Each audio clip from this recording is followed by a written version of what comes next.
వచ్చి ఒక ఇండియన్ ఆర్మీలో వచ్చి జాబ్ గురించి నేను తక్కువ చెప్తుండలేదు, ఓకేనా. ఎందుకంటే నేను కూడా 30 years ఆర్మీ నుంచి చేసి వచ్చాను, గవర్నమెంట్ డబ్బులే తినాలన్నమాట, లేదని చెప్పలేదు. బట్ లైఫ్ ఎలా ఉంది నిజంగా మీరు నమ్మకపోవచ్చు. నేను రిటైర్మెంట్ అయినప్పుడు నాకు 28 lakhs వచ్చిన అమౌంట్ 2014లో. కానీ అదే కేఆర్లో స్థలం కొనడానికి 33 lakhs అయింది. కరెక్టా సార్?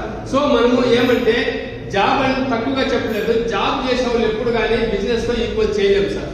అంతే తిన్నామా, పిల్లలు సాగినామా, చదివించినామా, అంతటితో సమాప్తమైపోతుంది. కరెక్టా? ఇప్పుడు ఎగ్జాంపుల్ చూడండి సార్, ఇది వచ్చి మనకు వర్క్ సార్, ఓకే, ఇది ఇన్కమ్, ఓకేనా.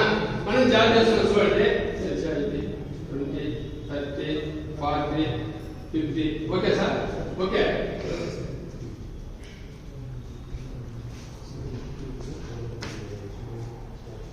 ఓకే సార్, ఇప్పుడు చూడండి ఇక్కడ మనము ఎగ్జాంపుల్ వచ్చి మనము ప్రతిరోజు నిద్ర లేసి 8 hours మనం వర్కింగ్ చేయాలి, అవునా కదా సార్? పొద్దున్న లేచామా, జాబ్ పోయినామా, సాయంత్రం వచ్చామా, సేమ్ రొటీన్ డ్రిల్, కరెక్టా.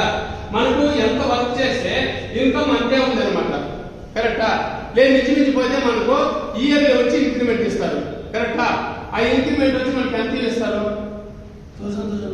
1000 2000 రూపీస్ అట్లా ఇస్తారు, అవునా కదా. సో మనకు ఇన్కమ్ అనేది అంతే ఉంటుంది, ఓన్లీ ఫర్ ఇన్కమ్ ఇస్తారనమాట, ఓకేనా.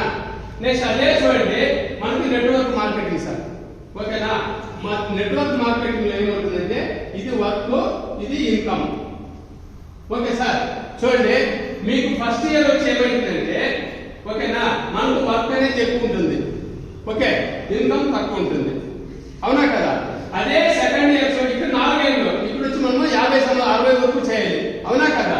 ఇప్పుడు చూడండి సెకండ్ ఇయర్ ఏమైందంటే మనకు వర్క్ తక్కువైంది, ఇన్కమ్ అనేది ఎక్కువైంది, కరెక్టా. నెక్స్ట్ 3వ సంవత్సరం చూడండి మనకు హాఫ్ ఆఫ్ ద వర్క్ అయినా 3/4 వర్క్ తక్కువైపోయింది, ఇన్కమ్ అనేది ఎక్కువైంది, అవునా కదా. నెక్స్ట్ లాస్ట్ 4th ఇయర్ చూడు సార్, మనకు వర్క్ అనేది వచ్చి మనకు 0 అయిపోయింది, 100% మనకు వచ్చి ఇన్కమ్ ఇప్పుడు ఉంది, ఓకేనా. సో నెట్వర్క్ మార్కెట్ మీద ఇంత తాకత్తు ఉందన్నమాట, ఓకే.